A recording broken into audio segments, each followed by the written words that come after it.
আল্লাহর কসম করে বলি, শহীদ ওসমান হাদির স্ত্রী এখানে আছেন, তার গায়ে একটা নখের আঁচড় লাগলেও বাংলাদেশের বর্তমানে যারা ক্ষমতায় আছেন তাদের জীবনকে আমরা জাহান্নাম বানিয়ে দিব।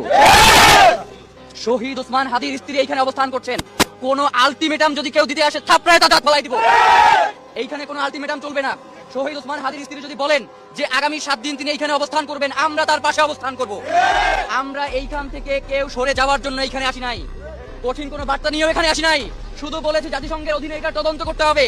যদি এই সরকার জাতিসংঘের অধীনে এটা তদন্ত করতে না পারে, তাহলে আমরা মনে করব অন্তর্বর্তীকালীন সরকার এই খুনের সাথে জড়িত।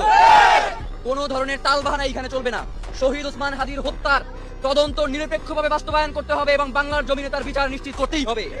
এর বাইরে সরকারের সাথে আমাদের কোনো কথা নাই। আপনাদেরকে আরো একটা কথা বলি, কোনো উপদেষ্টার সাথেও আমরা কোনো ধরনের কথাবার্তা বলবো না। কথা হবে একমাত্র ডক্টর মোহাম্মদ ইউনূস, আমাদের যিনি প্রধান উপদেষ্টা, আমাদের অভিভাবক, তার সাথে। এর বাইরে আমাদের কারোর সাথে কোনো কথা নাই।